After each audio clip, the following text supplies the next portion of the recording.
Manhwa lovers! Today, we're recapping a story called Surviving the Haunted School. Please like this video and subscribe. It helps us a lot. Institution run by the Celestial Church Foundation.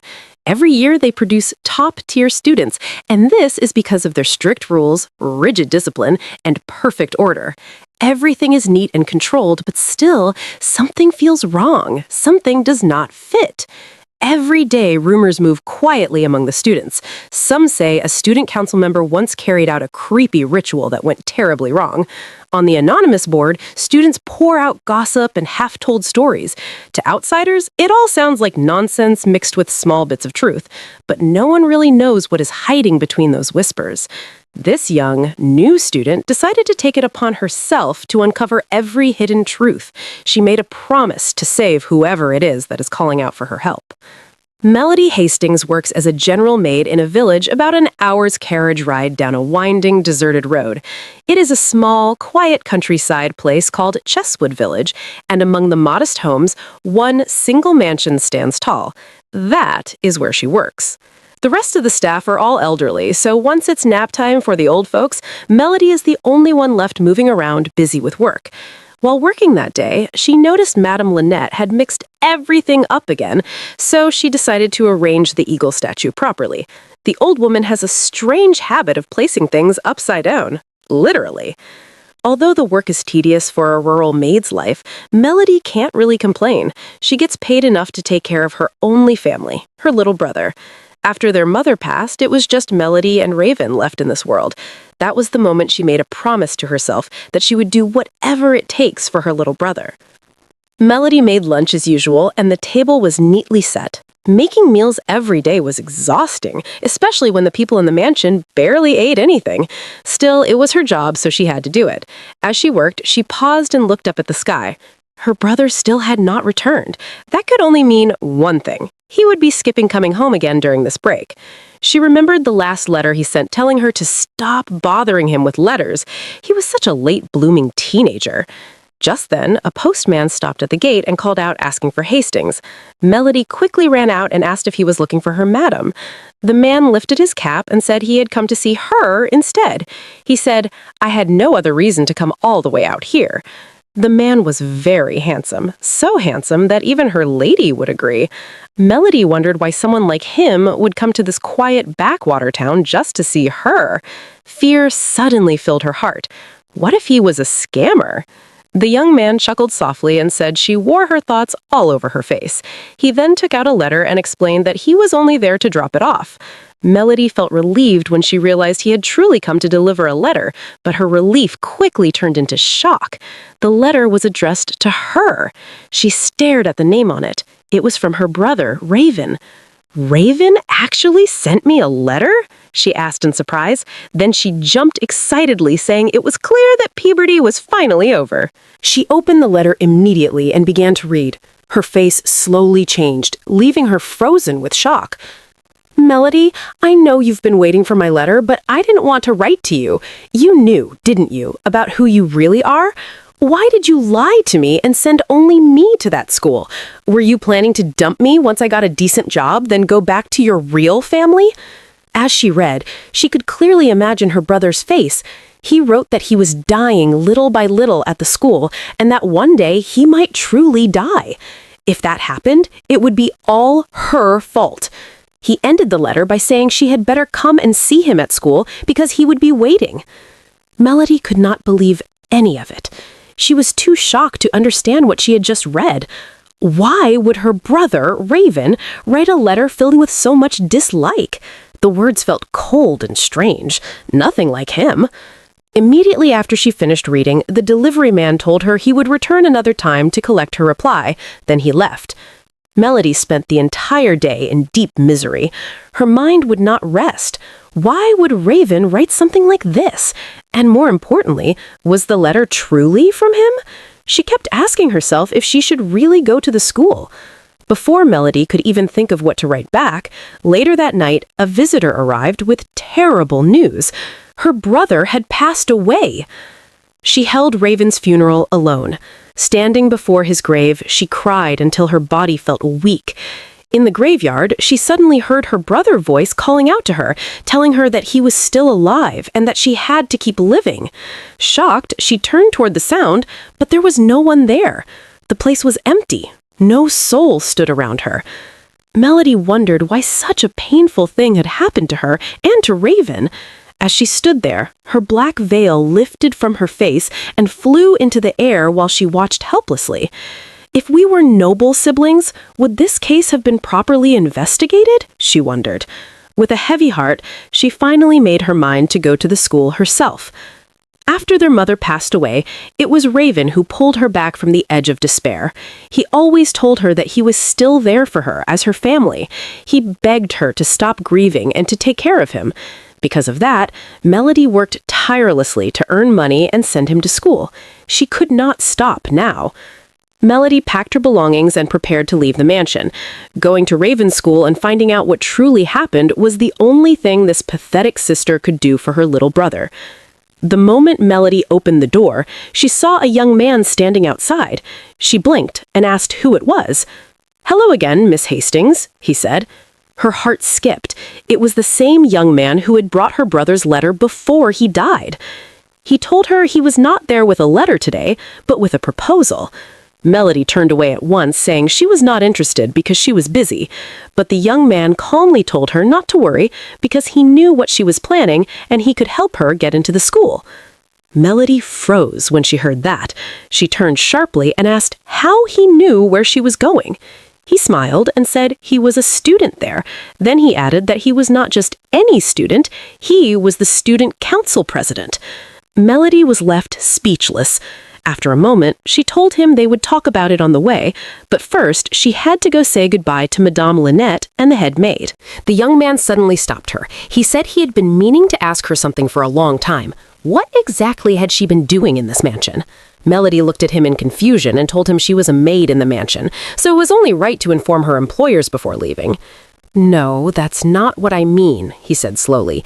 "This village, this mansion, there's no one here but you. So what I want to know is, what have you really been doing here?" Melody felt her breath catch. She asked him what he was talking about.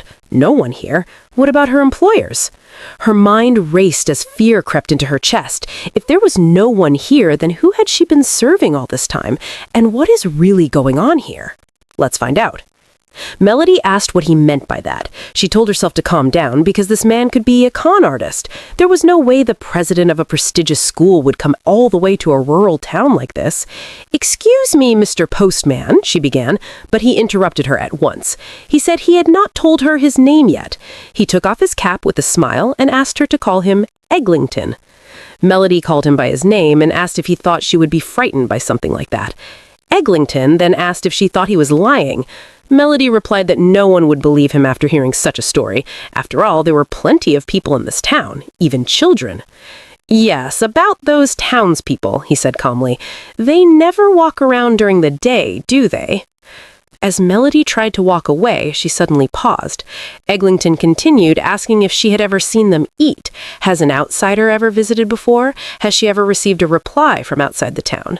Melody turned back and told him the town was filled only with retired elderly people, and that is why things were the way they were. His expression darkened. "A town called Chesswood," he said. "It took me forever to find it. My only clue was the address written on the envelope." Melody was shocked again. Before she could speak, her thoughts raced. There were many things she had never questioned before, and suddenly they all felt strange. She had lived here for 2 full years and never noticed any of this, not even once. Seeing how stunned she was, Eglington asked her a quiet question. If she could go back to 1 year ago, what would she do? What if you could return to the time when Raven Hastings was still alive, back to 1 year ago? Melody shut him down, telling him not to mention her brother and to start making sense. Eglington leaned closer and said softly that he could make that happen. He could send her back to the past.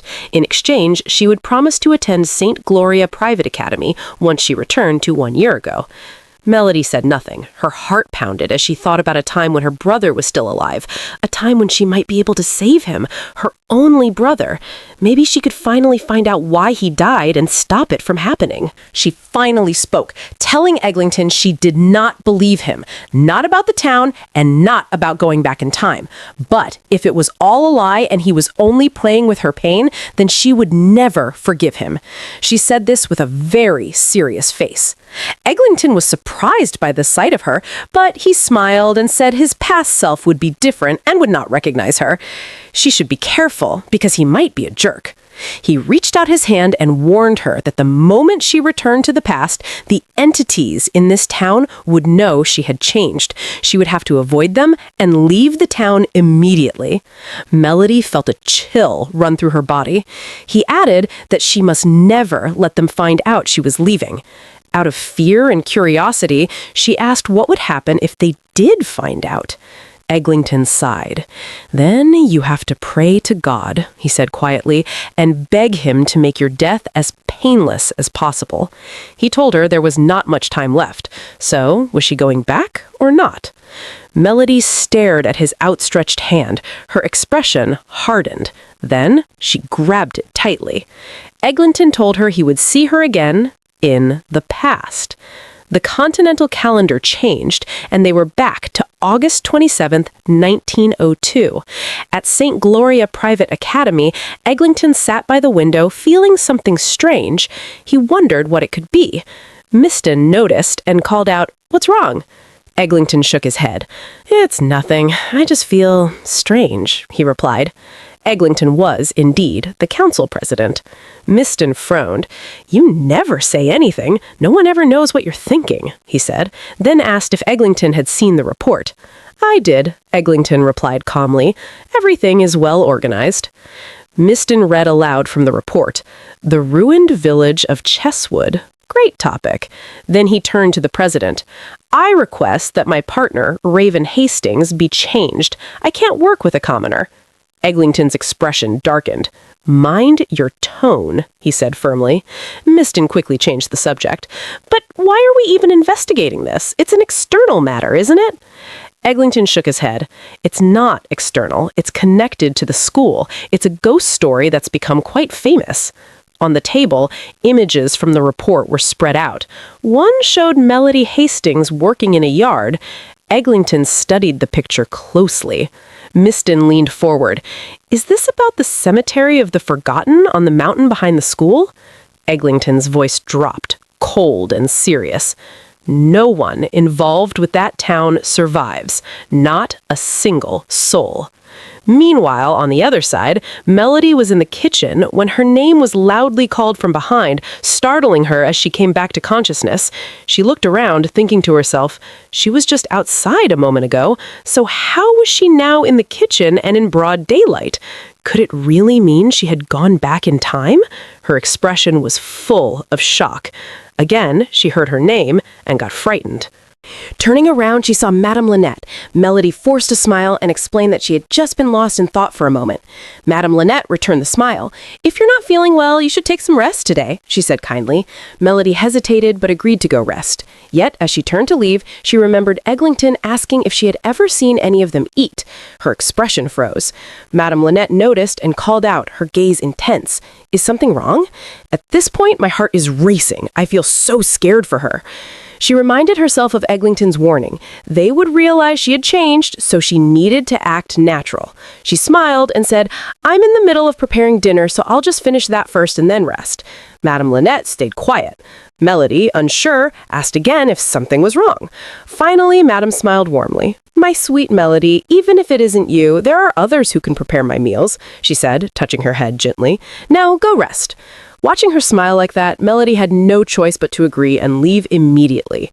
That night, in her room, Melody arranged her things carefully, planning to leave first thing the next morning. Just then, she heard a voice calling from the door. She panicked, wondering if it was Madame Lynette. "I have something for you. Would you open the door, please?" the voice said. Melody replied, "I've already changed into my nightgown. I wouldn't like to be seen like this. It's a bit embarrassing." Madame Lynette had to repeat herself and added, "Do you want me to break down the door instead?" At this point, if I were Melody, I wouldn't open that door. Melody opened opened the door and Madame Lynette smiled, holding out a basket of strawberry pie. "Try some," she said.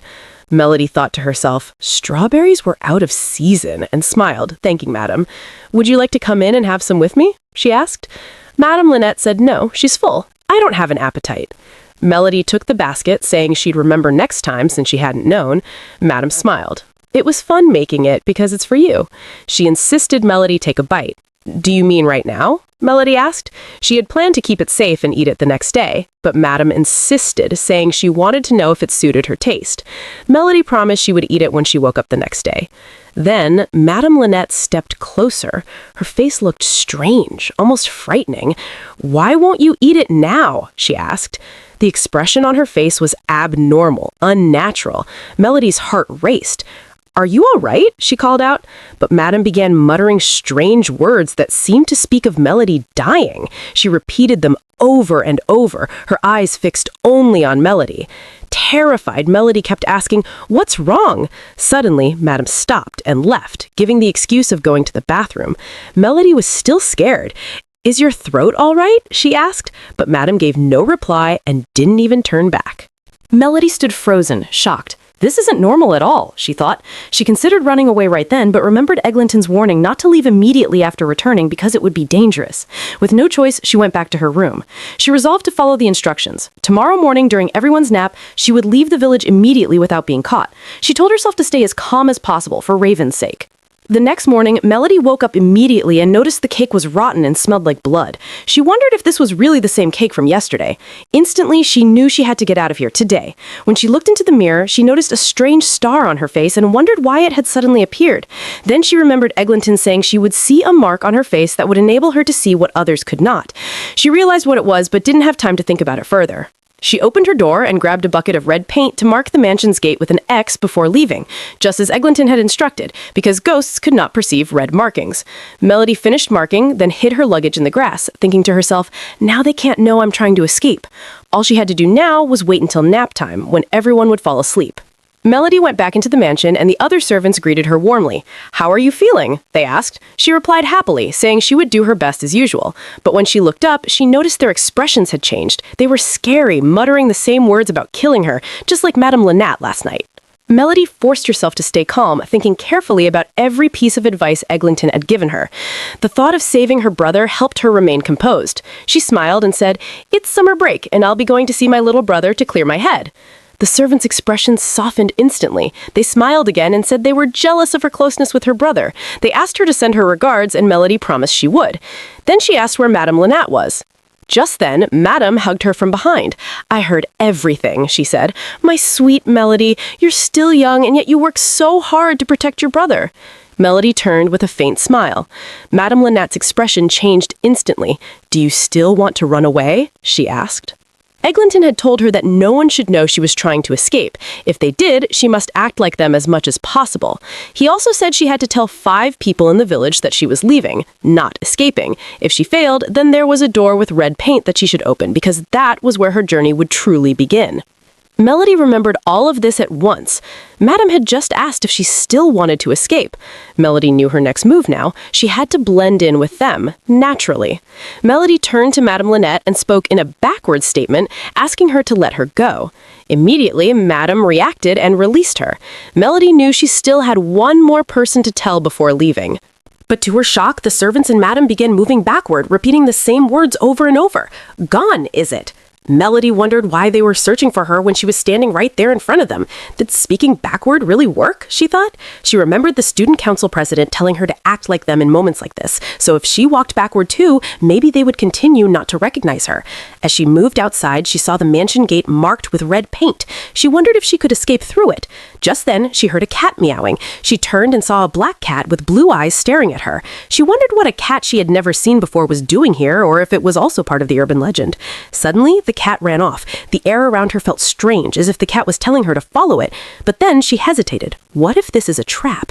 She turned back and saw the residents still searching for her. With no other choice, she trusted her instincts and followed the cat. The cat led her all the way to the chef's house.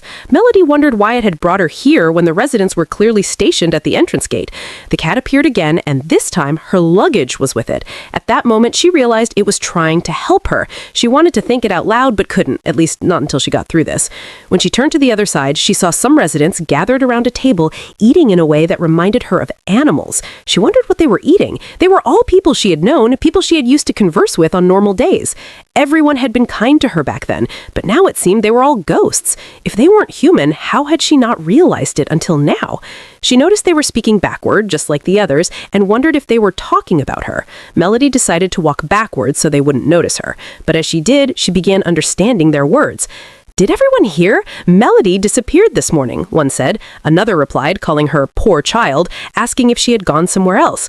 "But shouldn't we let her go now?" one asked. Another said, "They were running out of funeral money." Melody froze. "Funeral money?" she thought. One of them added, "Melody would live well wherever she goes." "If that's the case, why don't you let her go sooner? It's probably been a year now," one asked. Another replied, "We don't want to let her go." Suddenly, they began sensing her presence because she was standing there listening. Melody tried to stay completely still, standing backward, searching for a plan in her mind. She reminded herself it was almost nap time and she just had to hold still. The ghosts continued searching for her. When it was almost nap time, she closed her eyes and froze, but eventually she shook slightly and they noticed her. They swarmed immediately, leaving her terrified. She grabbed the nearest curtain in fear, and as it opened, sunlight poured into the room, scaring the ghosts away. She didn't understand why the sunlight worked, but she knew she had to think fast and to skip. If the sunlight hadn't saved her this time, she didn't want to imagine what might have happened. Then she noticed the blood on the ground and remembered that ghosts couldn't see red or anything red. She wondered if her guess was correct. She had to try. Quickly, she rubbed red paint all over her dress and hair. She thought to herself that walking backward might actually work. Melody shut her eyes and walked backward, wishing she wouldn't get caught. Just like that, she arrived at the exit. It had actually worked. She opened the door and stepped out, thinking she was lucky to have escaped without being caught. But ahead, she saw many doors. She wondered why there were so many. Which one should she choose? She turned to the cat, asking if it knew which door she should take. It meowed at her. Of course, a cat is a cat. How would it know? To her surprise, the cat spoke. "I can't believe you escaped from there alive." Melody froze, shocked. She tried to process the fact that the cat had just spoken. The cat walked away, saying, "Intervening like this comes with a penalty." Melody shouted, "The cat is talking!" The cat looked back. "If you want to get out of here, follow me." Melody followed him immediately, carrying her luggage and telling him to wait for her. She ran after him, and along the way, he said she must have been loved by the people in that town and clever to come out alive. "I was sure you'd die in there," he said, "but what amazed me even more is how you managed to be loved by those things. So what are you really?" She didn't answer. The cat led her to a door with red paint. "Go through this," he said. "It's the exit." Melody hesitated. Should she really trust this cat? But then she thought it wasn't about trusting cats. Out of all the doors in the hallway, only this one was distinct. This had to be the right one. She decided to try it. She stepped through the door and found herself in a hall filled with people in elegant, noble dresses. She wondered why their clothes were so beautiful. Everyone looked at her curious about her appearance. Some guessed that tomato juice had spilled all over her, while others asked why she had come through a prohibited door. Melody was confused. Had she returned to the town? Then a teacher yelled from behind, "Why did you come through that door? Students are not supposed to use it." Anyway, if you're here to register for the exam, go over there. Also, you look terrible. Go wash up in the restroom first. Melody realized she was drenched in blood. She went to wash up, still in disbelief that she had escaped from that place. A young man approached her politely. "You looked pretty rough earlier, but now you're totally clean." Melody was surprised that someone would approach her after seeing her like that. "I'm Leonard and Norton Ramsford, second son of the Ramsford family." He introduced himself. Melody shook his hand. "I'm Melody Hastings. Nice to meet you." When he heard her surname, he said he had heard it somewhere. Melody thought to herself, if they were students, they'd probably know about Raven, but the ones here were transfer students, so they probably didn't know him. Then a man appeared, announcing that the exam would soon begin. They were to receive the papers and complete them within the allotted time. Anyone caught cheating would be disqualified and removed from the testing room. Everyone took their seats and prepared for the exam. Melody found the questions familiar and was able to answer them easily. Solving them reminded her of the time she had helped Raven study. When Raven got accepted to the school, he apologized, but was thankful. Yet after starting school, he had changed. Even though she had waited for a reply and never received a single letter from him, what could have changed him, she wondered. The students finished their exams, and the school announced that accommodations would be offered for students coming from afar. After the exam, Melody went back to the teacher and asked about her cat. The teacher told her it had wandered off on its own, so she assumed it was a stray. "I left it as a pet," Melody pointed out. The teacher assured her she would notify the school to track it down immediately. "Don't worry, it's just a stray." Melody thought to herself that it wasn't an ordinary cat and might have vanished as mysteriously as it had appeared. She decided to worry about the cat later. For now, she needed to find out something about Raven. Gloria Island, where the school was located, was made up of 70% school grounds and 30% village. If you passed the only harbor and climbed the hill, you would reach the school's main gate. Seeing the school, Melody was amazed at its size. Leonard ran after her, calling, "Wait up!" She stopped and he asked, "Are you really okay just walking off like this? If it's not a stray cat, we should at least look for it." Melody insisted that it was a stray. Leonard was not giving up. "Have you ever heard a cat side of the story? What if it's desperately looking for you right now?" Melody asked, "Do you know that this cat can talk?" Leonard smirked. "It's embarrassing that you take a joke seriously." Melody knew deep down that she wasn't joking. The cat really could talk. When they reached the entrance, the instructor asked them to show their student IDs. He immediately looked up and saw Leonard, calling him out, leaving Melody shocked. The instructor nagged Leonard, asking him if he had taken the exam again. "You're probably the only fool in this school's history to take the transfer exam just to see how you'd score while already enrolled." Leonard couldn't believe he had been caught again. Melody was even more shocked to hear that he was already enrolled. He chuckled softly. "I didn't mean to deceive you," he apologized. The instructor was surprised Leonard hadn't told her. The student decided to explain everything himself.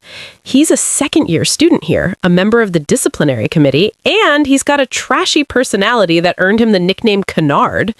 Melody stood there, watching them exchange words as if it were completely normal. She couldn't believe this was how the members talked, but that was none of her business. She decided to ask her question. "Do you happen to know Raven Hastings?" she asked. They told her he was sweet and innocent, not the type to stand out, but his face was handsome enough that once you saw him, you wouldn't forget. "That's why the name Hastings sounded familiar. You're Lonnie Ven's sister?" Leonard shouted. Melody couldn't believe they had just called her brother Lonnie Ven. The next morning, Melody was still in her accommodation room, lying on the bed with herself covered up, thinking to herself that today was the day the test results would come out. She planned to find Raven and leave the island with him, regardless of the outcome. Yesterday, after telling Leonard she was here to see her brother, he had laughed. "There's no way Raven is leaving the school until he graduates," he said. "Why? Because he's part of the student council and very loyal, like the headmaster's lapdog. Even if you call him and tell him his sister is here, he wouldn't listen to a word. But he'll pass your message to him." Melody felt it was absurd. They must be mistaking her sweet Raven for someone else. The Raven she had trained was not someone these students would call Lonnie Ven. But then she remembered the last letter she had received from him before his obituary, how it was filled with so much dislike. She concluded that maybe he was going through a terrible rebellious phase after entering the school, and taking him away might not be as simple as she thought. It would be better to enroll and stay by his side. Melody knew she would need money to do that. Thank God she had a year's worth of living expenses with Raven, but she also knew she needed to get a scholarship somehow, or maybe find a side job here. All these thoughts ran through her mind as she entered the hall. She noticed everyone was busy this morning. The peaceful faces of the villagers were nice to see, but at the same time, they reminded her of the residents in Chesswood Village. She wondered why the villagers had treated her the way they did. While taking note of her surroundings, Melody saw a board stating that part-timers were needed in the cafe. She considered working there, but decided to head back first for now. Entering the school premises, Melody saw Leonard. He waved at her. "I've been waiting forever," he said. Melody wondered what he was doing here. He smiled and reminded her that she had told him to pass a message to Lanivan. Surprised, she asked if he had delivered it. Yeah, but after hearing it, he told me not to talk nonsense. He didn't believe you had come to this island at all. Sad, Melody asked if he had at least shown him her letter. Maybe then he would have believed her. Leonard shook his head. He hadn't even looked at it. Did you maybe do something wrong to your brother? He asked, noticing how sad and upset she had become. Melody thought to herself, she had come all this way enduring pain and fear just to see Raven. Does he even know what she had to go through to get here? Somehow it felt like the Raven here wouldn't care or even believe her. Leonard touched her shoulder and called her by her surname. You're the only one who's made the heir of Ramsford an errand boy, he said with a teasing smile. Melody noticed he was trying to cheer her up. She smiled and said she would pull herself together. Leonard grinned, but she suddenly panicked. The results must be out by now. I have to go check. Leonard smiled in a bragging tone. Though I don't need to, I'm obviously first place. But they were both shocked when they saw the results. Melody Hastings was first place, and Leonard ended up in second. No way! She got a perfect score on the transfer exam? Leonard exclaimed, stunned. How could anyone get a perfect score? He turned to her. Are you even human? Other students began gossiping, asking how a commoner could achieve such a feat. Melody was feeling so uncomfortable when the teacher called out to her with a smile. Come with me, she said. Melody, nervous, followed her down the hallway. The teacher noticed her unease. Don't be nervous, she said. I'm only taking you to the dean's office because you're the perfect scorer. It's a tradition here to bring the top student to meet the dean and be encouraged. Melody thought to herself that this was a perfect opportunity to meet the dean and learn what kind of person he was. The student said Raven was like the dean's lapdog, so this was her only way to find out if he was being used or not. When they arrived, the teacher opened the door for her and Melody stepped inside. She saw the dean sitting opposite her, wearing glasses and wearing a very cold expression. So, you're the new top transfer student, he said as she stood before him. He welcomed her and asked for her name. Melody Hastings, she introduced herself sharply. The dean's expression softened slightly. Do you know that you're the first person since the start of the transfer exam to achieve a perfect score? No, I didn't. She explained that she had prepared very thoroughly after hearing that the St. Gloria exam was difficult. She also mentioned that her younger sibling is currently attending the school. Ah, that's where I heard the name Hastings, he chuckled. There's nothing more wonderful than having both siblings here, except academically. Melody smiled. My younger sibling is quite fond of the headmaster and is grateful for how he looks after Raven. The dean raised an eyebrow. How do you know that? As far as I know, the two of you don't exchange letters. Melody realized immediately that Leonard was right when he said her brother was loyal to the dean. If he weren't, how would the dean know that Raven doesn't write to her, she thought. She chuckled. I overheard it from the students here. He's quite well known, after all. The dean rose from his seat and approached her. Your name will go down in the history books because of this rare achievement, he said, holding her hand. Once the term begins, you might even be able to join the Disciplinary Committee right away. Melody was surprised to hear about joining all of a sudden. The teacher winked at her. It's an honor. Only top-performing students can join the student council or the disciplinary committee. The dean added, your sibling is already part of the student council. I hope you'll continue to deliver excellent results. That was how Melody left the dean's office. The teacher then showed her around, giving her the school life guide as they walked. It contained the campus map, available facilities, and the items she would need for the term.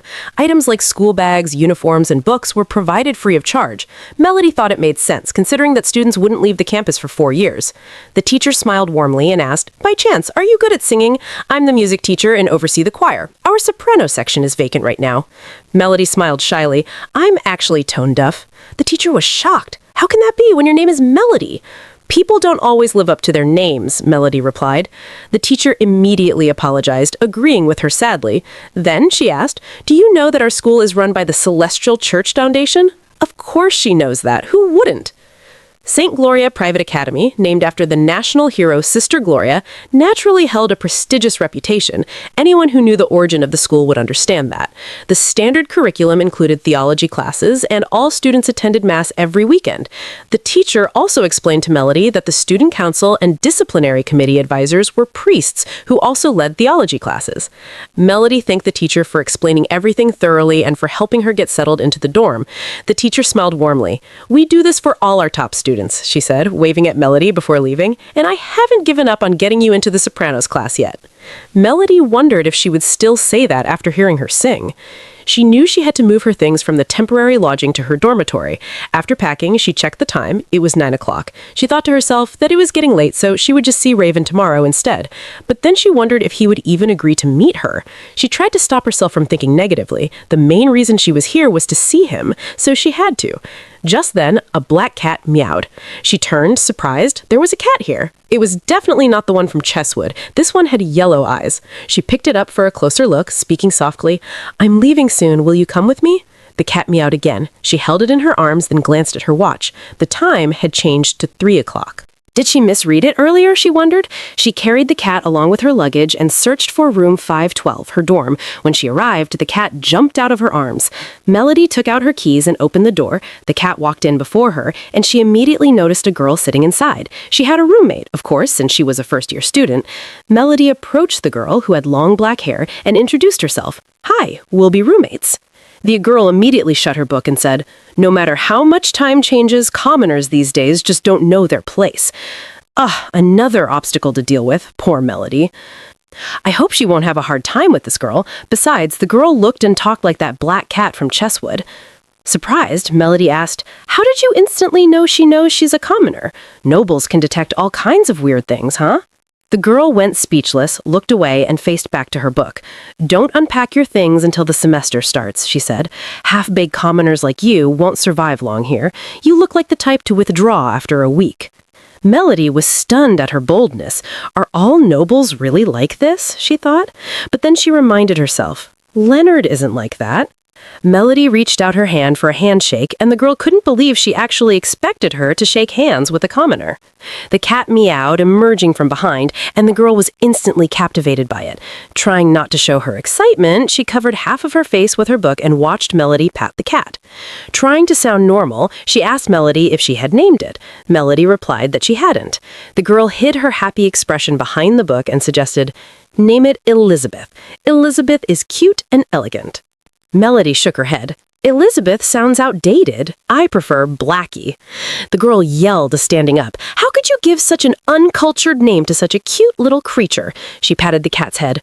"Look at her. See how elegant she is? Elizabeth is the perfect name." "Bringing a cat as a pet is quite impressive," the girl said. And then Melody asked, "What about it?" She explained the superstition that cats can see ghosts and chase them away. With the school feeling so uneasy these days, having a cat would make bedtime feel safer. Melody sat down. "Why is the school feeling uneasy?" The girl told her to follow her and led her to a drawer. She searched for something and finally pulled out a book.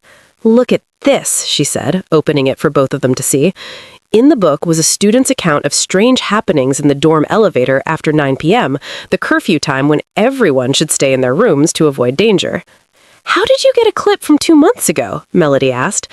"I'm a ghost story enthusiast," the girl replied. Melody called her by name. "Have you ever experienced the elevator ghost story yourself?" "Yes," Erica said. Melody was surprised. Nobles here didn't seem to mind commoners calling them by their names, a stark contrast to how she had spoken earlier, which seems so intimidating. Erica continued, "There have been a few witnesses from our floor, but I don't entirely believe it. Isn't the school run by the famous Celestial Church Foundation? Can't the priests do something?" Melody asked. "There's a particular Father Cesario dedicated to exorcisms, but every time he tries, another priest stops him, saying it'll ruin the school's reputation." Melody wondered why a priest from the Church Foundation would think so rigidly. 100 years ago, the world was overrun with evil spirits. The Vatican, unable to stand it any longer, declared war on them. One nun sealed all the evil spirits on Gloria Island, and to suppress the evil energy there, a school was built on the spot. Named after the nun who sealed the spirits, it became today's St. Gloria Private Academy. Melody thought about this carefully. Back then, it had been natural for people to believe in religion, but in today's world with all its technological advancements, people no longer believed in things like evil spirits. Father Miela was probably one of those people. Melody herself couldn't fully believe it either, even after experiencing strange things firsthand. If there haven't been any specific casualties yet, it'd be hard to step in prematurely, Melody said. Erica immediately shot back that waiting until something happens is already too late. She leaned closer to Melody, studying her face before saying, "She's just a commoner and probably didn't get a proper education anyway." She turned away, adding that the girl would either get expelled or drop out soon because she didn't even know how she had transferred here. Melody smiled to herself, wondering how Erica would react when she found out Melody was the top scorer. Erica spun back around, pointing at her and shouting, "Don't get the wrong idea. I'm only dealing with you because I feel pity for you."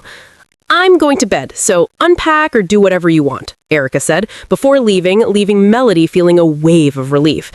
Melody sat down and mapped out her plans. Plan A, meet with Raven as soon as possible and persuade him to leave with her.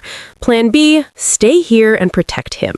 She knew Plan A would be difficult, even if it was simpler, but with the way things were now, the only option left was Plan B, stay and protect her brother, uncover the cause of his death, and stop it. So Plan B, huh? She muttered, knowing it would be a long-term effort. Eventually, she fell asleep at the table, her plans written neatly in front of her. The next morning, in the Disciplinary Committee office, Leonard sat by the window while his colleagues chatted. "There's a perfect score this year, and it just happens to be Raven's sister." "Leonard, is that true? You must have seen her in the transfer exam." "She's already famous across the campus for being incredibly beautiful, so since she's the top transfer student, she'll probably join the Disciplinary Committee, or maybe even the Student Council." One of the guys shook his head. "The Student Council is already full. The maximum is 7, and they're already 7. Leonard thought to himself, Raven is in the Studies Council. If Melody finds out the council is full and she can't join to be with her brother, she'll be disappointed, but it's not something that can't be handled. He smiled and told the others, "Looks like the Disciplinary Committee is going to be interesting from now on." "In my honest opinion, with the way things are going, I doubt the dean would ever allow her to join the same council as her brother." Melody woke up promptly at 8 o'clock. Her body ached and felt stiff from sleeping at her desk. She stood up immediately, thinking to herself that she had to meet Raven today. Just as she turned to get ready, she noticed Erica lying on the floor, playing with Elizabeth. Erica's eyes widened the moment she realized Melody was awake. "It's not what you think," she stammered. Melody got dressed and was ready to leave. She noticed Elizabeth staring at her and asked if the little cat wanted to come along. Elizabeth immediately responded with a soft meow. Melody laughed, surprised. "I thought cats didn't like roaming around, but he seemed to be the opposite." She picked up Elizabeth and noticed Erica watching her with a pitiful look, as if she wanted to tag along too. "Do you want to come with me?" Melody asked. "Yes!" Erica shouted excitedly, then quickly added, "But I don't know your way around the school, so I'll need to come along since I know everywhere here." "Erica's really bad at being honest with herself," Melody muttered. The two girls stepped out together. Erica asked if there was anywhere in particular Melody wanted to go. "I'm not exactly sure, but I want to meet my younger brother. Do you know Raven Hastings?" Melody asked. Erica froze, shocked. "Raven is your brother?" Melody blinked in surprise. "You know him too?" "I'm in the student council and he joined last semester as a recruit. Honestly, I didn't suspect anything when you introduced yourself as Hastings. You two don't look alike." She offered to take Melody to the student council room. He must be there unless something comes up. When they arrived, the room was empty. Erica found it odd. She called out, "Is anyone here?" From a corner, a senior spoke up. "Why are you acting like you can't see him?" "Oh, you were here?" Erica replied. The senior asked who the girl next to her was, but Erica waved it off. "Don't mind her. Do you know where freshman Raven is?" Melody stood there, Elizabeth in her arms, thinking that seniority clearly didn't matter in the school. The senior said the last he heard, Hastings had gone to his dorm. Erica thanked him for the tip and turned to leave with Melody, not bothering to introduce her. When they reached Raven's dorm, his roommate, Miston, informed him he wasn't there.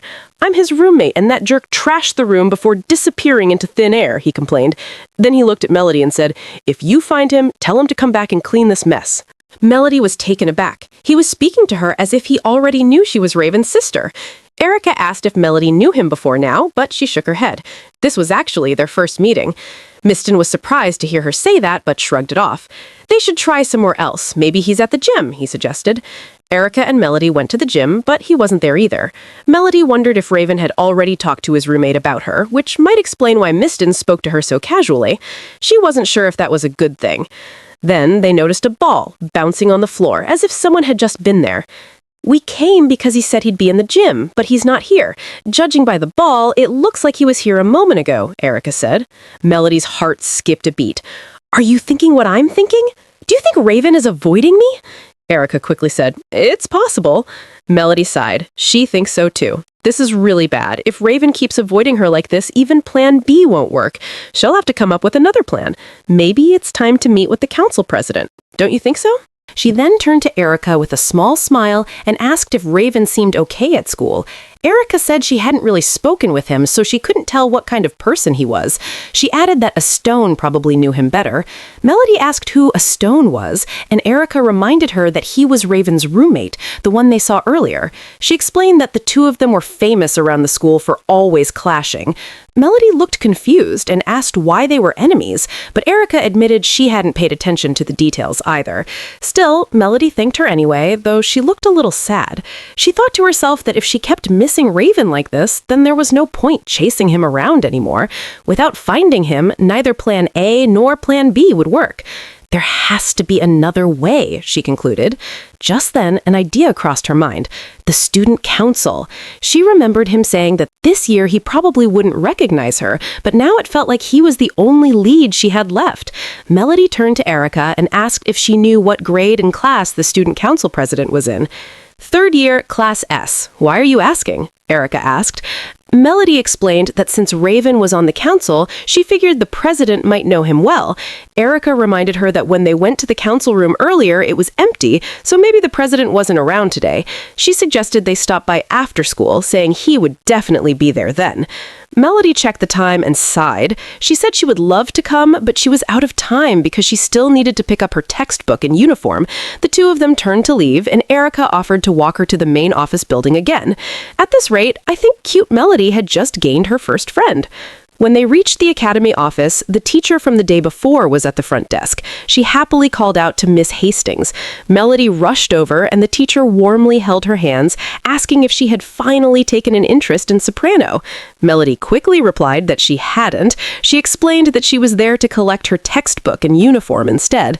The teacher looked disappointed and said it was such a shame. Seeing this, Erica looked confused.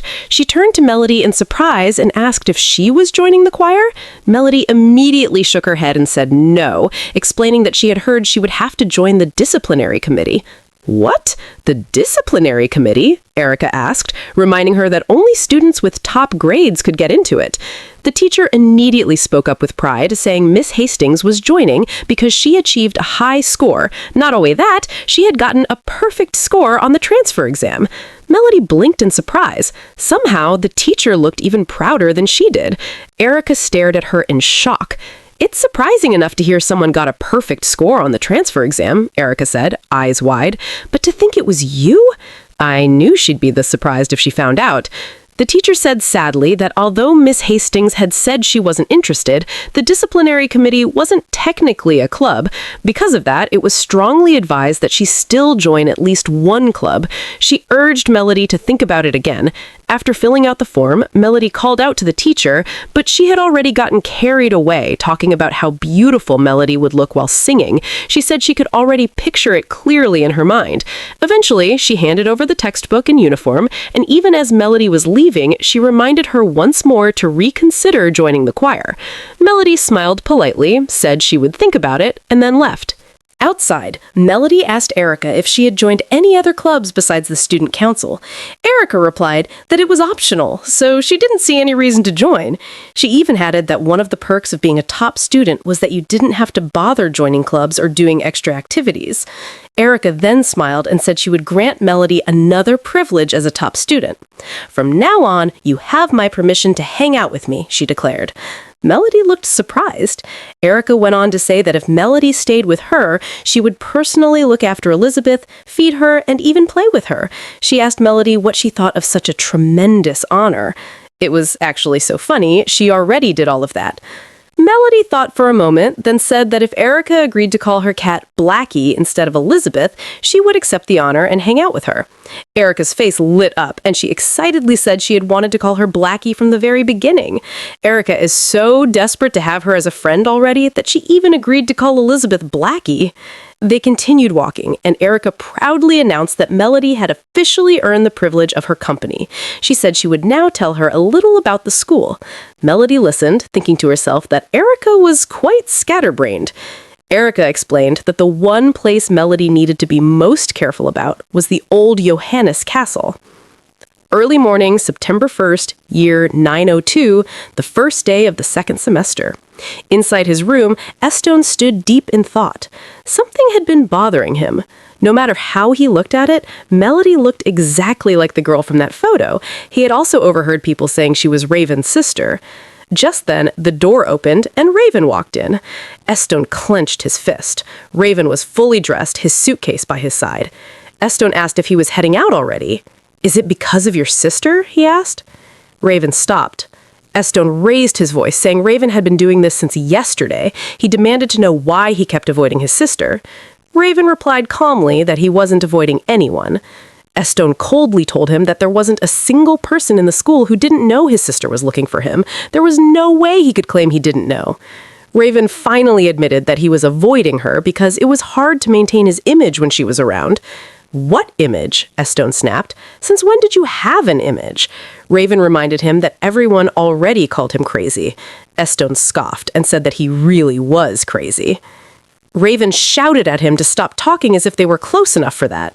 Estone cursed right to his face, and Raven immediately pointed out that he had never seen a noble swear so crudely.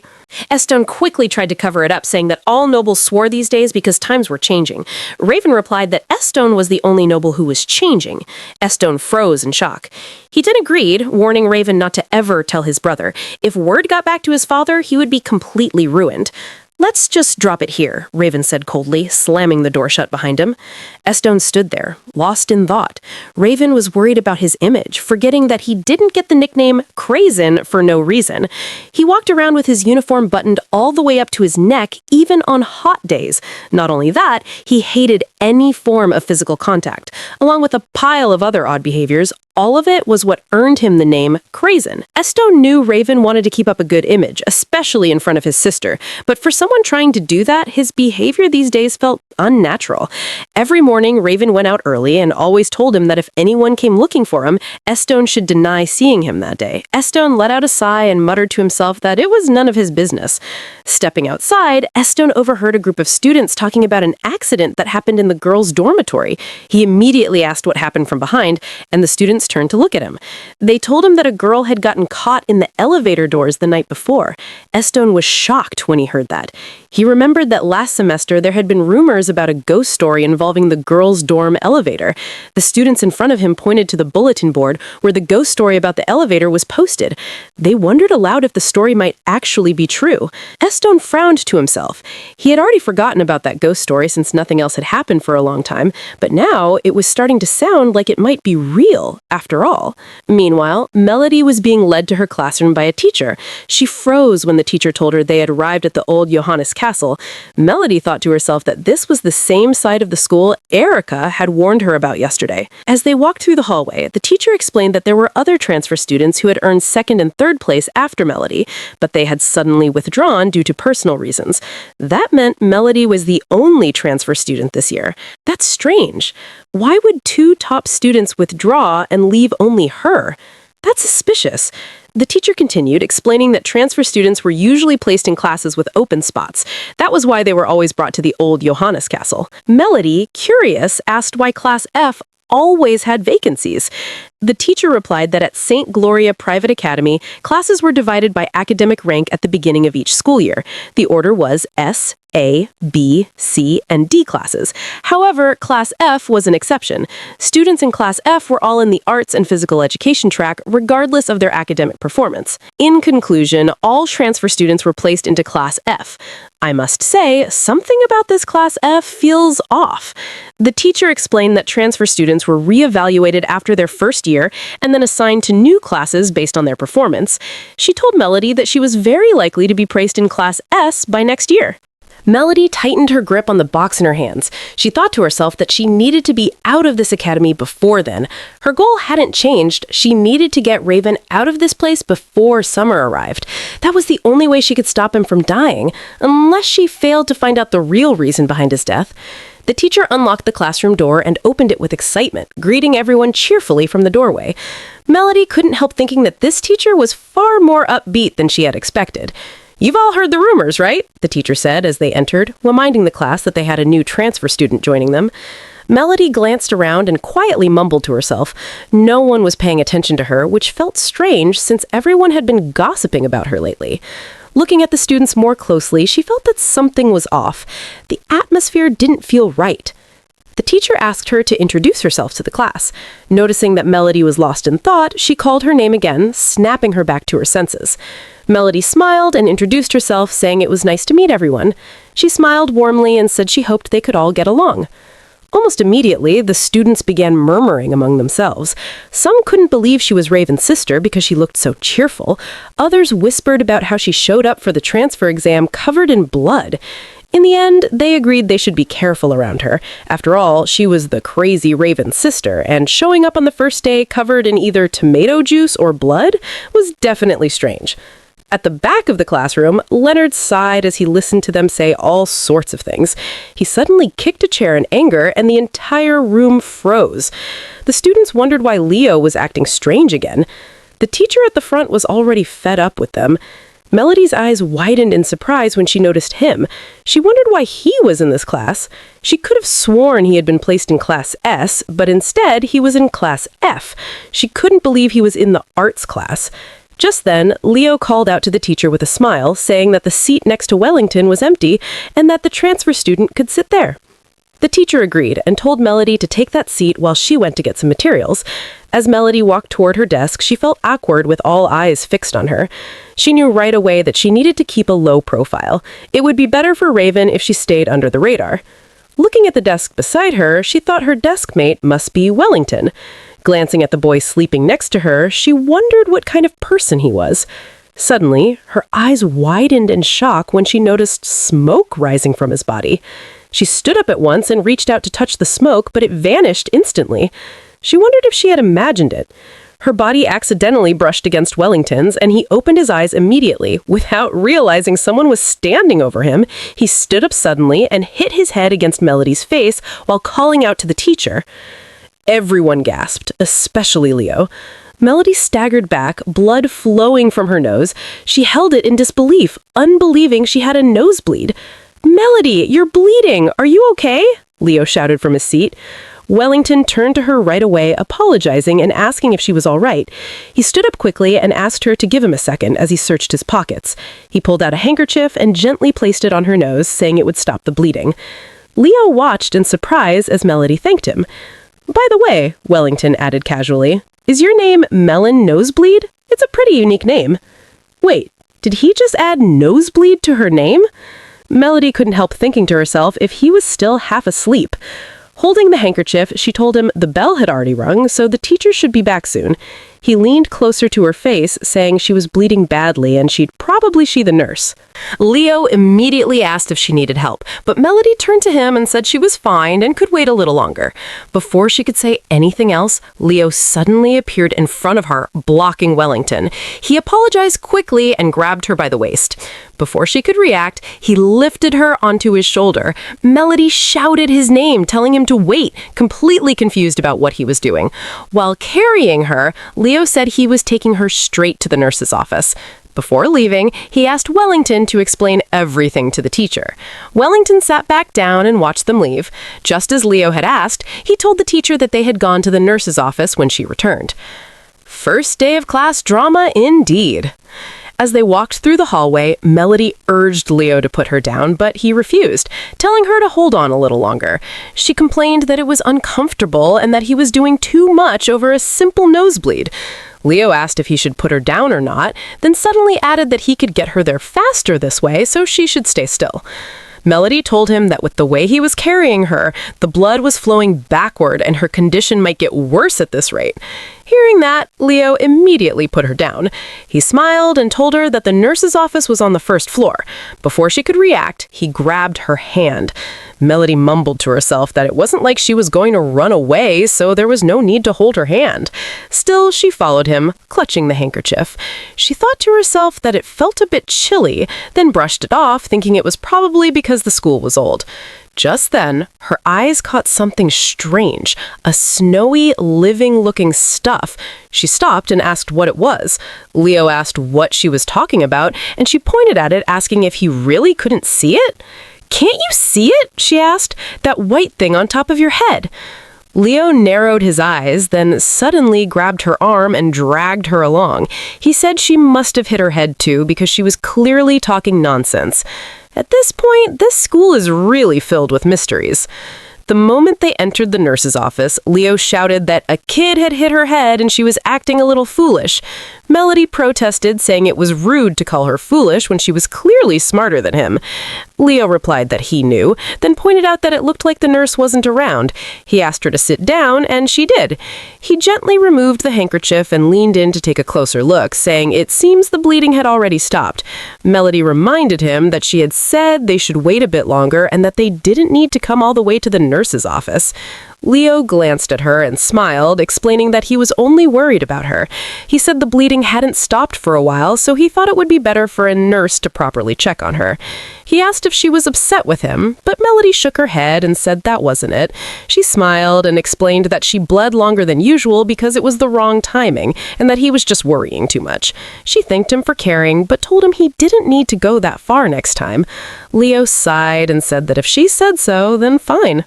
"It's awkward to just go back to the classroom," he added, "so let's at least get some vitamins before we go." He turned away and muttered that the vitamins wouldn't cure her foolishness anyway. Melody frowned and said her head was perfectly fine. As they headed out, Melody noticed the snowy ghost-like thing on someone's head again. This time, she was sure she hadn't imagined it earlier. It was clear now. Only she could see it. She remembered what the student council from year 903 had told her. A mark would appear on her, and because of that mark, she would gain the ability to see things others couldn't. Melody wondered if she now had to live the rest of her life seeing ghosts. Then her expression hardened. If this was the price she had to pay to save Raven, then it was fine. Besides, the ghosts didn't seem particularly evil. Watching her lost in thought, Leo wondered if she was still bothered by what happened in class earlier. He rubbed the back of his head, mumbling to himself that he couldn't really help her make friends with the other students. Leo gently placed his hand on her head. Melody turned to him and he told her not to be so upset about missing the first class. Melody looked confused, wondering what he was talking about as they stepped back into the classroom. Wellington glanced at them as Melody walked back to her seat.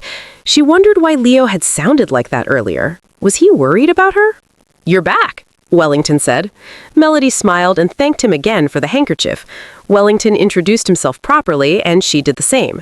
Looking at the handkerchief now stained with blood, she apologized, saying it had gotten dirty. Wellington waved it off, saying it was fine since she only got hurt because of him. He said if anyone should be apologizing, it should be him. Melody smiled and said it was clearly an accident, so it was okay. She laughed softly and said it bothered her, so she would wash it properly and return it to him. Wellington replied that if it made her feel better, then it was fine. He then casually told her to fix her hair. School ended early that day, since it was the first day of the semester. As Melody walked outside, she was lost in thought, thinking about washing the handkerchief and feeding Blackie. Just then, she spotted Erica standing off to the side. Melody called out to her, and Erica turned around, looking a little nervous. Was she waiting for our girl? Erica remembered her former roommate, Irose. She had been someone who loved gossip and occult stories. Back then, Irose talked about strange things as if they were normal. Erica often thought she was odd, but their relationship wasn't bad. That changed one night when Irose came back after breaking curfew. Erica was furious. She had waited impatiently, ready to scold her the moment she returned. As soon as Irose walked into the room, Erica yelled, "Do you even know what time it is?" Instead of explaining, Irose coldly asked Erica to help her. Anyone would have been confused. Erica asked what she meant, staring closely at her. Something about Irose looked wrong. "I saw it," Irose said, "in our dorm elevator." She told Erica there was a ghost there. She had seen it. Irose grabbed onto Erica desperately, asking what she should do, saying she barely managed to escape. "What if that ghost comes back for me?" she asked, her face pale and empty. Erica was shocked. This was the first time she had ever seen her roommate, who loved occult stories, this terrified. Erica tried to pull away, saying it hurt and telling her to let go. She then scolded Eros, asking how she could come back late and grab her like that just to talk about ghosts first. Erica sighed and said she must have seen it wrong and should just go to sleep. "Erica, you don't believe me?" Eros asked. Her expression looked almost demonic. After that night, Eros stopped talking to Erica. Not long after, she dropped out of school. That was when rumors began spreading about ghosts appearing in the dorm after 9 p.m. Later, Erica was summoned and questioned. They asked if she knew why Eros dropped out.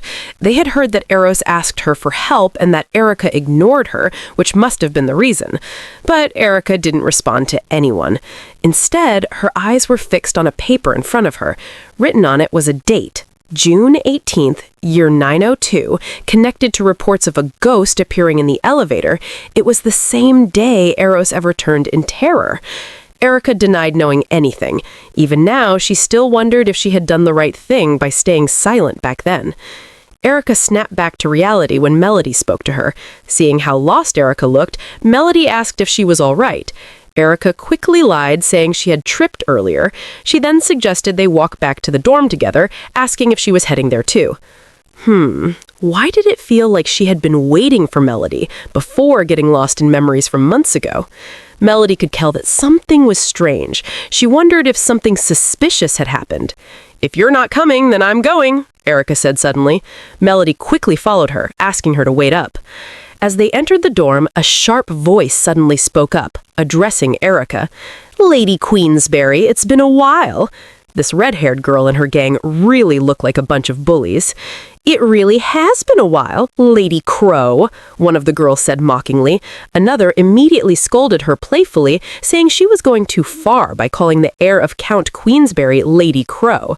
A third laughed and said it didn't matter anyway, because Erica is a complete weirdo and unpleasantly gloomy. Melody watched quietly. No matter how she looked at it, these girls didn't seem like Erica's friends. The red-haired girl glared at Erica and said it was shameless of her to still attend the school after what she did to Eros. Erica calmly replied, calling her by name, Lady Sally Ann Sutherland. She said it was really sudden for them to swarm her like this and start calling her all kinds of names. She added that it was childish. And Lady Sally Ann, Erica continued with a mischievous smile, "You hate me for doing that thing to Eros, but isn't what you're doing to me right now also that thing? You're no different from me."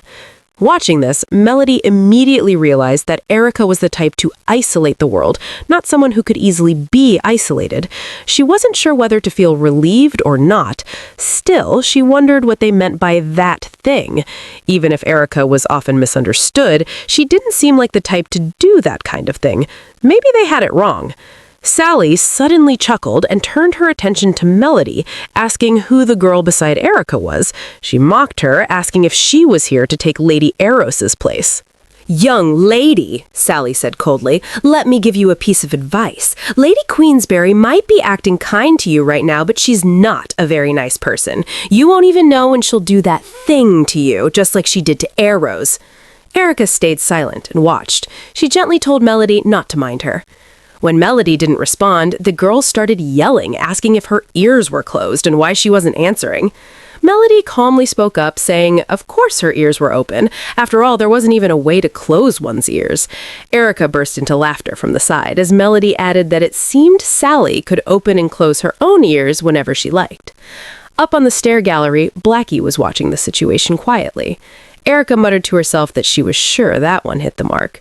Sally was fuming with anger, completely at a loss for words. Melody thought to herself that she had dealt with people from Chesswood Village her whole life. There was no way she would be scared of teasing like this from girls her own age. Sally angrily demanded if that was really what Melody meant by asking if her ears were closed.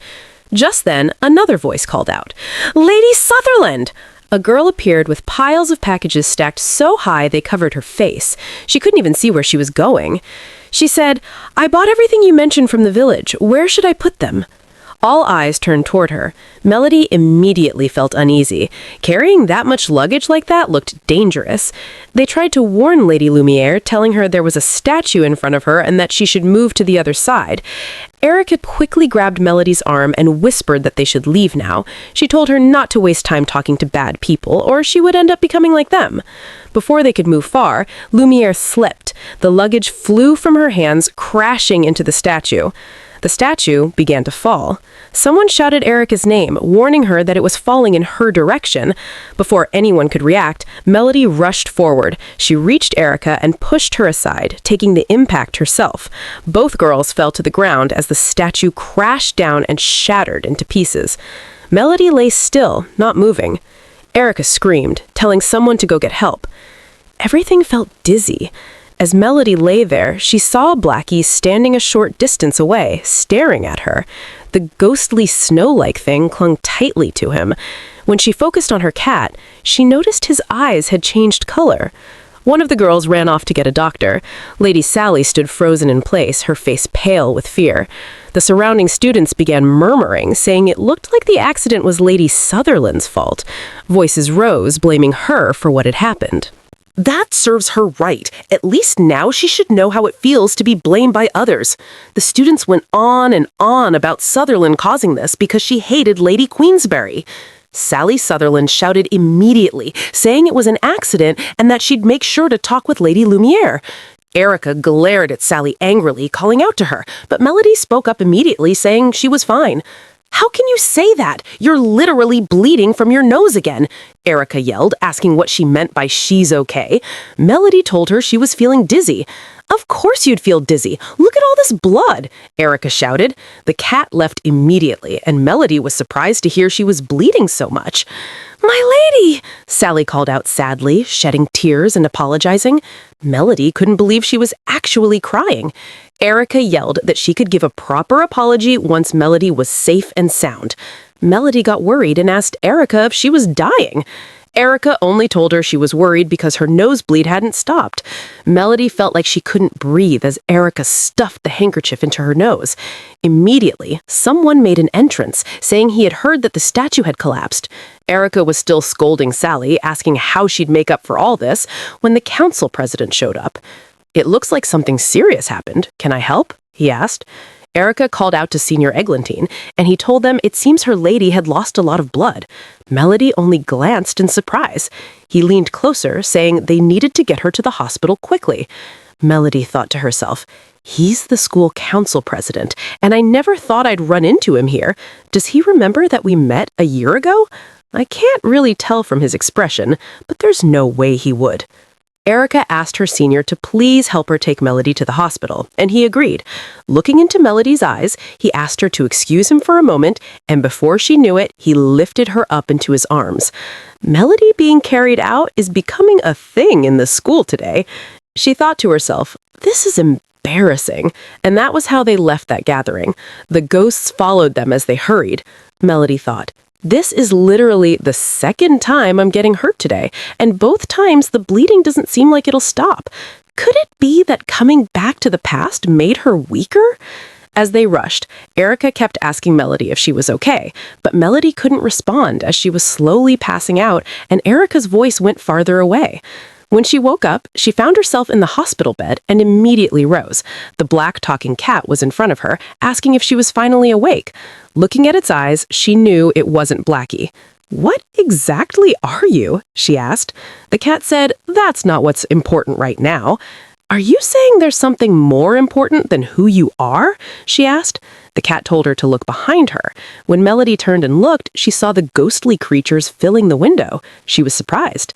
The cat asked, "Are you surprised to see things like that in the hospital window?" "You can see those things too?" she asked, and they immediately vanished. Melody turned to the cat. "Do you know what they are?" The cat told her that in the school there are evil spirits and lingering spirits.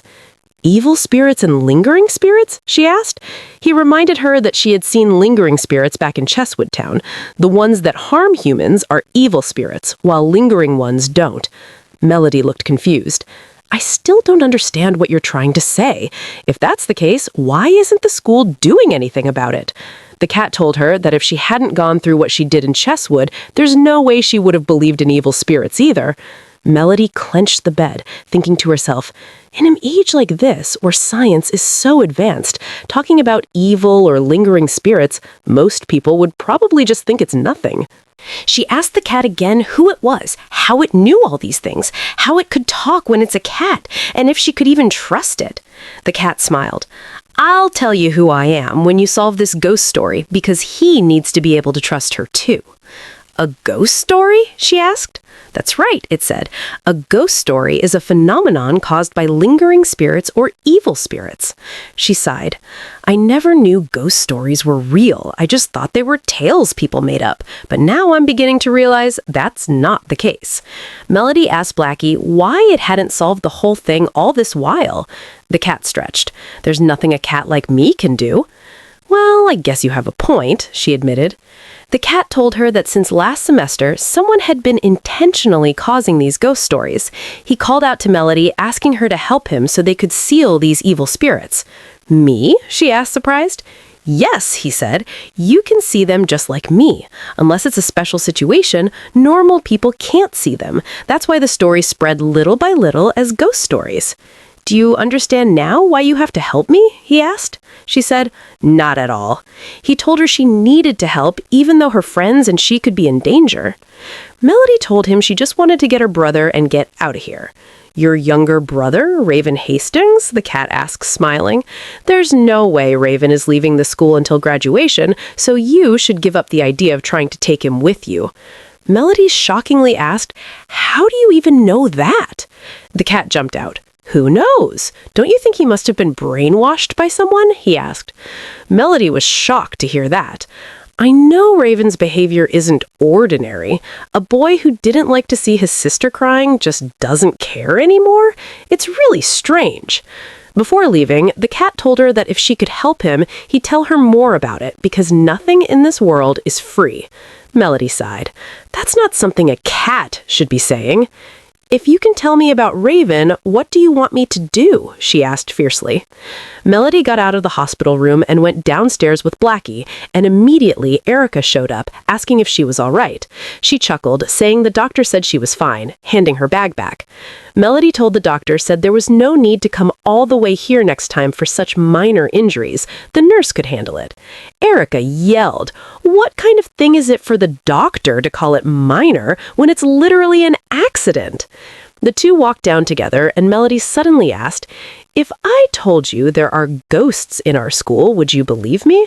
Erica told her she would, since she could see one, and she had been researching it for a while now. Melody curiously asked if the argument with those girls was because of ghost stories. Erica hesitated, and Melody apologized for asking such a difficult question.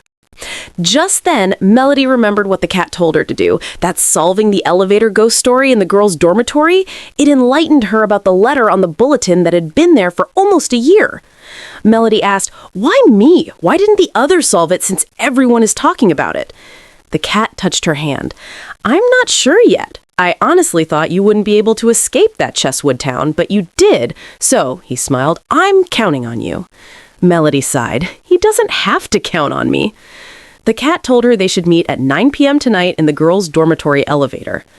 Back in the present, Melody asked Erica if she would believe what a cat told her. Erica was surprised and asked if she was seriously okay after getting hit on the head. This is hilarious. The truth is, no one would believe it if she actually told them the cat could talk. Just then, Blackie meowed at Melody, and she spoke up, asking, "What's even wrong with the cat?" At this point, Erica was already so confused. Melody smiled, telling her, "Don't worry, it's nothing." The Johannes building, where Class F was located, was said to be the oldest building on Gloria Island. 100 years ago, when the papacy declared war on evil spirits, Sister Gloria made this castle her base of operations. That's how historic it was. When Melody arrived at the class door, she stood quietly, thinking to herself, "The atmosphere already feels so cold on her first day. Can she really make it in this class?" Melody clenched her chest, reminding herself she really needs to be brave, for Raven's sake. "Hey guys!" Melody smiled warmly as she opened the class door. But everyone was minding their own business and stayed quiet. She froze, wondering why no one responded to her. She quietly walked to her seat and sat down, annoyed. Could this be territorial bullying? In Chesswood Village, even the heroine in the novel was treated like this by the village chief, so bring it on, she thought. Later, class ended, and Melody couldn't believe it. Nothing had happened, and it ended just like that. She began to wonder if she had turned invisible or something.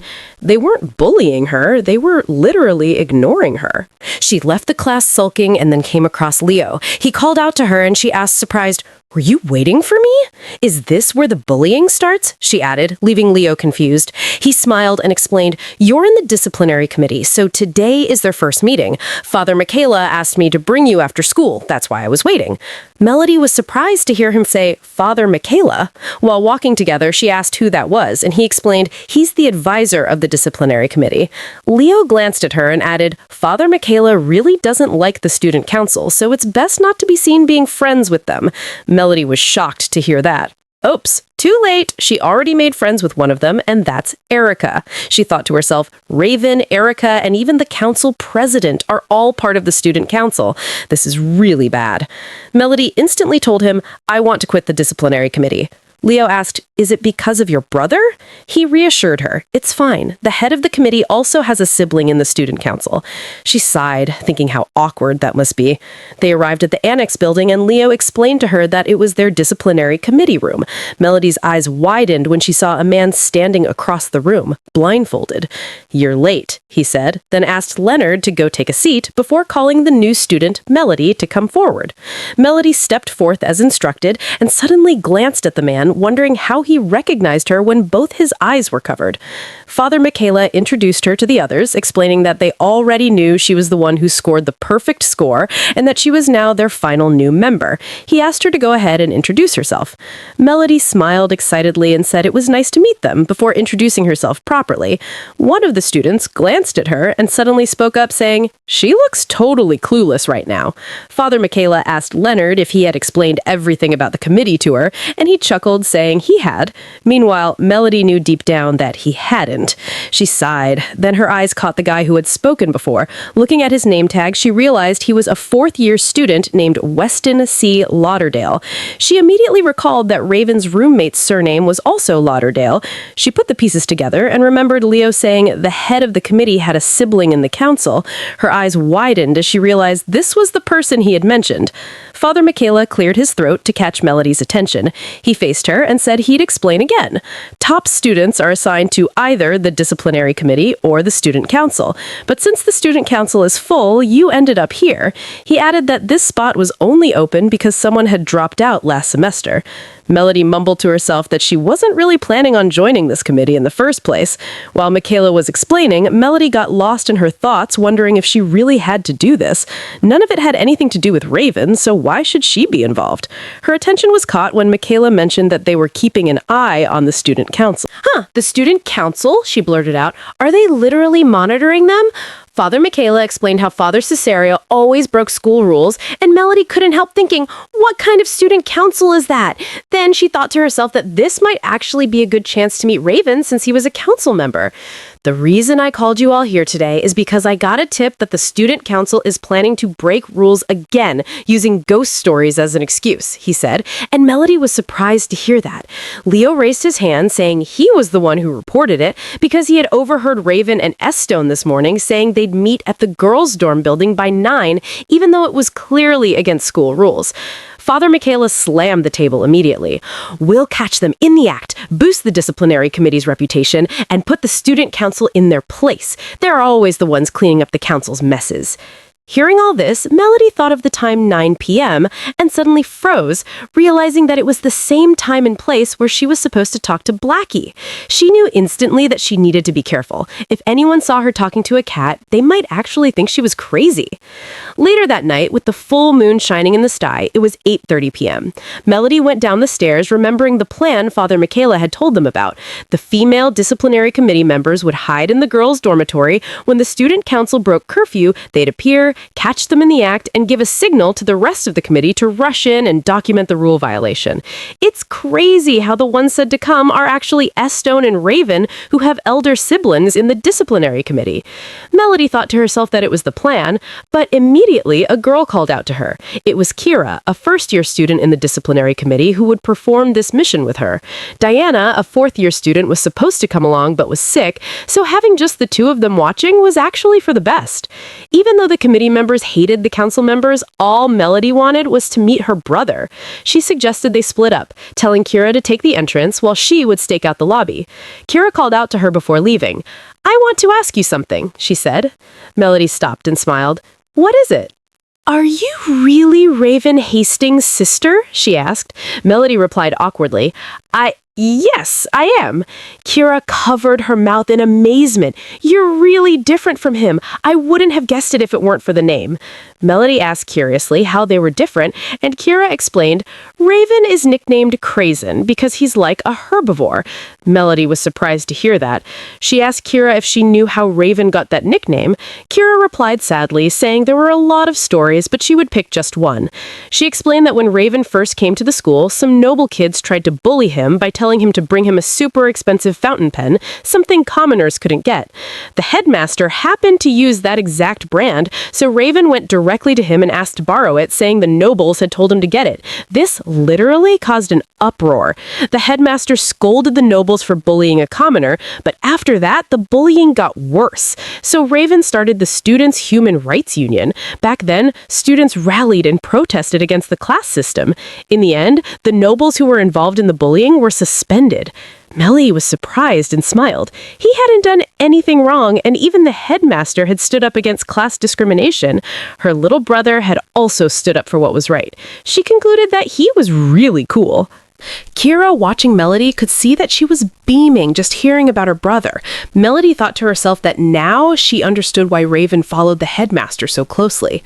Kira panicked and ran off, telling her it was almost 9. They said they would see each other later, while other students rushed back to their dorms since it was nearly 9 p.m. Melody hid behind a pillar, thinking to herself that it was 9:50 and Blackie should be showing up any time soon. Watching the door closely, she suddenly noticed someone coming up the elevator. She wondered if it was Raven. Melody decided to move a bit closer, and when she looked up the stairs, she noticed it wasn't Raven, but Erica and Lady Sutherland. That's strange. I thought these two didn't get along. Then what's going on here? Immediately, Lady Sutherland pushed Erica, telling her to go ahead and prove it.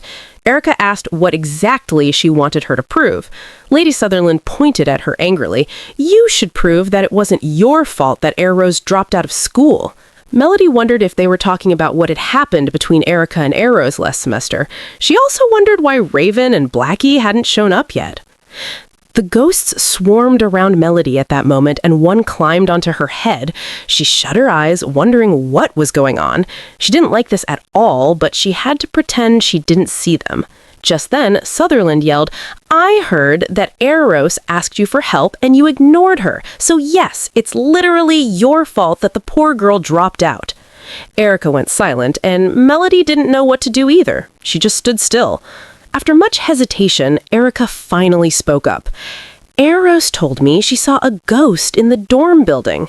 Sutherland looked confused. "What nonsense are you spouting?" Erica said, "I knew you'd say that because that's exactly how I reacted when she first told me." Lady Sutherland yelled, "I was just caught off guard by how strange it was." Erica asked, "Do you think I wasn't either?" At that moment, Sally realized that it was Eros who had posted the ghost story about the elevator on the bulletin board. The ghosts surrounding Melody seemed surprised, and Melody thought to herself that it was obvious the three were friends until Eros got caught up in the ghost rumors. She asked her roommate Erica for help, but Erica didn't believe her, and in the end, she dropped out of school. Now Melody knew the original story, but she wondered why they were bringing it up here and now. Lady Sutherland told Erica she didn't believe any of her words. It was obvious she was making it up to cover herself. "Where in the world do ghosts even exist?" she asked, unbelievingly. Erica replied that's why she had brought her here, to see whether the ghost story was real. Lady Sutherland laughed. "It's so absurd. What do they even mean by ghosts?" Melody, seeing the ghost right in front of her, thought to herself, "Ghosts do exist." More importantly, it was past 9 p.m. and no one had shown up. She began to wonder if Leonard gave false information and this was just a plan to mess with them. Just then, the elevator door opened and they all froze. Lady Sutherland asked what that was and why the elevator door opened with no one in it. At that moment, the lingering ghosts surrounding Melody began dragging her away, frightened.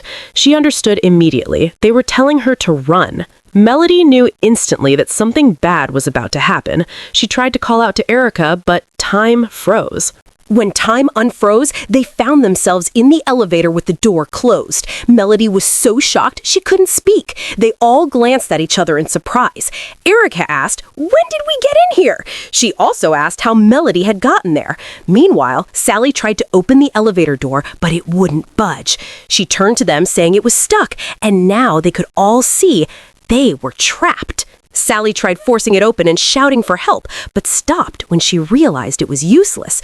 When she turned back to the other girls, she froze in shock and terror. They asked what was wrong, but before she could say anything, she pushed them aside. Melody wondered why Sally freaked out like that and widened her eyes in shock. She noticed another presence and thought to herself, "No one was here when we got in." Immediately, the evil spirit opened its eyes. It was terrifying.